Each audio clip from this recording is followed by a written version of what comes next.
जो अच्छा प्लेयर होता है वो अपनी गलतियों को जो एडमिट करता है तो उस पर काम करता है और जल्दी वापस आता है। और इसके साथ ज़्यादती ये हुई है कि इसके साथ जो लोग थे उन्होंने भी इनको गलत गाइड किया। वो इसको गलत खेल रहा था, टेक्निक सही नहीं थी, वो यही कहते रहे नहीं ठीक है, बहुत अच्छा है, ठीक हो जाएगा, क्योंकि उन्हें खुद भी कुछ समझ नहीं क्रिकेट की, इसीलिए वो ये करते रहे। लेकिन अब इसने रियलाइज़ किया और उसने माना है कल, ये बड़ी अच्छी बात है, ये बहुत ज़बरदस्त उसने बात की है। और इंशाल्लाह अगर ये ऐसे ही खेलता रहा, अपनी चीज़ों पे काम करता रहा और आगे चल के इंटरनेशनल में बड़ी टीमों के खिलाफ इसने ऐसे एक आधी इनिंग खेली जैसे PSL में खेली तो वापस आपको पुराना बाबर नज़र आना शुरू हो जाएगा। हमें सवाल करना चाहिए नहीं करना चाहिए कि माइक हैसन ने गलत पोजीशन पर खिलाया वर्ल्ड कप में बाबर आजम को, क्योंकि इनकी पोजीशन या पहले 3 नंबर हो सकते हैं, चौथे नंबर पर खिलाना इनके साथ भी जाती थी, टीम के साथ कौमी टीम का नुकसान हुआ ना उस वर्ल्ड कप में। ये सवाल हमें करना चाहिए। और जिस तरीके से बाबर के अराउंड हारिस और दूसरे मेंडिस खेल रहे हैं तो उस तरीके की सपोर्ट कौमी टीम में बाबर के लिए कॉम्बिनेशन में क्यों नहीं दिया गया? नहीं, मेरा ख्याल है कि बाबर बड़ा प्लेयर है, बाबर को सबको लेके चलना है। बाबर को नहीं लेके चलना सबने, बाबर ने सबको लेके चलना है। टीम गेम ना, हर एक लड़का दूसरे को कॉम्प्लीमेंट करेगा। बाबर बड़ा प्लेयर है ना, सारे हम सब क्या कहते हैं कि बाबर इस टाइम पाकिस्तान में सबसे बड़ा प्लेयर है, बिल्कुल है, तो इसने लेके चलना है। माइक हैसन ने क्या किया क्या नहीं किया वो अपनी जगह है, लेकिन अगर जैसे हम बात करें जो अभी जिस स्ट्राइक रेट से खेल रहे हैं, देखिए एक लीग क्रिकेट होती है ना, ये पेशावर ज़ल्मी से खेले या कराची से खेले, कहीं से भी खेले, वो अगर इससे मुतमईन है, चाहे ये 130 के स्ट्राइक से खेले चाहे 140 से खेले, वो मुतमईन है, हमें कोई मसला नहीं, उनकी टीम है, वो जो मर्जी करें।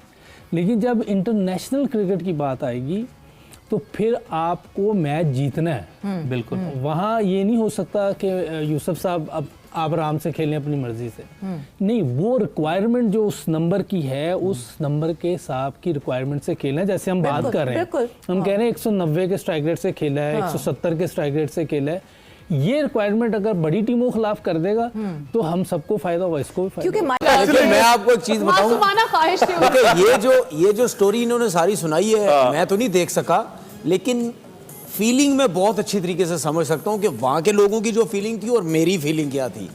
क्योंकि उसकी वजह यह है कि जब बाबर रन्स करता है ना तो मेरी फीलिंग भी इसी तरह की होती है कि ऐसा लगता है मैं ग्राउंड में बैठा हूँ और बाबर बैटिंग कर रहा तो मैं देख रहा हूँ उसको। उसकी रीज़न ये है कि अच्छा, मेरे ख्याल में पाकिस्तान की हिस्ट्री में या क्रिकेट में कभी ऐसा नहीं हुआ होगा, जहाँ जब तक मैंने देखा है या मैं जब तक टीवी पे बैठा हूँ, किसी क्रिकेटर ने किसी क्रिकेटर को इतना सपोर्ट नहीं किया, ये तो मैं ज़रूर कह सकता हूँ। ठीक है, लेकिन जब इसका 100 हुआ तो मुझे इतनी खुशी हुई, क्योंकि मुझे पता है इसकी वजह से मुझे इतनी गालियाँ पड़ी हैं, इतनी गालियाँ पड़ी हैं, इतना बुरा बोला क्रिकेटर, टीवी के लोग, पता नहीं क्या क्यों पड़ा हुआ है। मुझे यहाँ तक फ़ोन कर करके लोग कहते हैं यार तेरे को क्या मसला है, तू क्यों उसकी इतनी सपोर्ट करता है। हम सारे अगर उसके खिलाफ बोलते हैं या मतलब यानी उसके अगेंस्ट बोलते हैं, T20 का प्लेयर नहीं, तू क्यों इतनी बात करता है। मुझे कितने लोगों ने बोला है और कितने लोगों ने तो मेरे से बातचीत खत्म कर दी है कि यार हम इतना अगेंस्ट जाते तुम क्यों। ठीक है, इतने लोग मेरे अगेंस्ट हैं, लेकिन मैं लोगों को ये बता दूं कि भाई मैं बाबर आजम को उस टाइम से सपोर्ट कर रहा हूं जब से मैं टीवी पे बैठा हूं और ये जब से खेल रहा था। मैं ये आउट ऑफ फॉर्म जब हुआ मैं उस टाइम से सपोर्ट नहीं कर रहा भाई। जो लोग मुझे बोलते हैं ना कि यार ये व्यूज लेता है बाबर आजम के सोशल मीडिया, ये है कि जब अच्छे टाइम में सपोर्ट किया तो बुरे टाइम में भी करना और मुझे आप यकीन करो मुझे इतनी खुशी होती है कि सोशल मीडिया में या हमारे अपने मीडिया के लोग जब मुझे ये कहते हैं ना कि यार बाबर ने शौक कर दिया, तूने बड़ी उसके लिए बातें की, मुझे खुशी होती कि यार चलो मैं कम से कम किसी एक ऐसे प्लेयर की सपोर्ट कर रहा हूं जिसके पीछे हमारे पाकिस्तान के कितने, मैं अभी क्या बोलूं, लोग जो हैं वो पीछे पड़े रहे। अच्छा सुने, ये जो बैटिंग अब कर रहा है, ये जो बैटिंग कर रहा है, ये ऐसे ही बैटिंग पाकिस्तान टीम में करता था भाई। ठीक है, इसके अराउंड अब पेशावर ज़ल्मी में भी इसके अराउंड जो प्लेयर हैं वो जब रन्स करते हैं तो बाबर की परफॉर्मेंस एनहांस हो गई। और कह सकता है कि कुशाल मेंडिस गॉट आउट। जैसा कि दोस्तों PSL के अंदर बाबर आजम ने कुछ इनिंग्सें खेल दी हैं, जिसके बाद में पाकिस्तान के अंदर दोस्तों दोबारा से शोर मचता हुआ दिखाई दे रहा है कि बाबर आजम फॉर्म में आ गया है। बाबर आजम जो है 2018-2016 के बीच में जो खेलता था वैसा बाबर आजम आ गया है।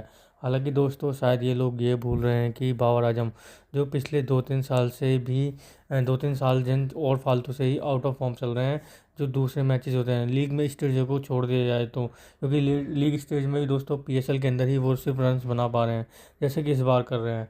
और अभी आपको हालिया प्रदर्शन आपको पता होगा, जब बीबीएल के अंदर इन्हें खेलने के लिए बुलाया गया था तो वहाँ पर भी इनकी स्ट्राइक रेट की वजह से काफ़ी ज़्यादा फैसियत हुई थी कि जहाँ पर काफ़ी ज़्यादा ये भी कहा गया था कि इनका स्ट्राइक रेट की वजह से स्टीव स्मिथ ने इन्हें स्ट्राइक देना भी उचित नहीं समझा था। लेकिन दोस्तों अब बातें जो चल रही हैं, कह रहे हैं कि बाबर आजम इस पीएसएल के अंदर अच्छे स्ट्राइक रेट से खेल रहे हैं। लेकिन अगर वहीं हम बात करें तो दोस्तों पिछले 2-3 सीज़न देख लें, जब से Babar Azam out of form जाए, तब भी बाबर आजम पीएसएल के अंदर तो ऑलरेडी रन्स बना रहे थे। तो इसमें कौन सी नई बड़ी बात दिखाई पड़ रही है। और रही बात स्ट्राइक रेट की, तो पाकिस्तान की जो पीएसएल है उसके अंदर बॉलिंग स्टैंडर्ड क्या है आप सभी को पता है कि वहाँ पर कोई भी ऐसा बॉलर दिखाई नहीं पड़ रहा है जो सही से बॉल डालता हो। क्योंकि अभी जो मैन बॉलर जो और सारी दुनिया के बेस्ट बॉलर जो आईपीएल के अंदर खेलते हुए दिखाई पड़ रहे हैं, जिसकी वजह से वहाँ पर बॉलरों की भी ऐसी है कि लिए दिए बॉलर वहाँ पर खेल रहे हैं। तो दोस्तों आगे देखते हैं वीडियो में क्या होता है। उसके शॉट्स ही देखते रहे, मुझे बस ये बता दें। स्टेटस भी लगाए हैं मैंने देखी है आपके स्टेटस। बाबर आजम देखिए, काफ़ी अर्से से हम ये कहते आ रहे थे कि जो उनकी बेसिक है उसी पे उनको स्टिक रहना चाहिए, और उन्होंने इस सीज़न में वही करके दिखाया। सबसे बेहतरीन बात जो थी, एक तो जो नंबर उनको सूट करता था, जो पोजीशन उनको सूट करती थी उसी पे खेल रहे थे।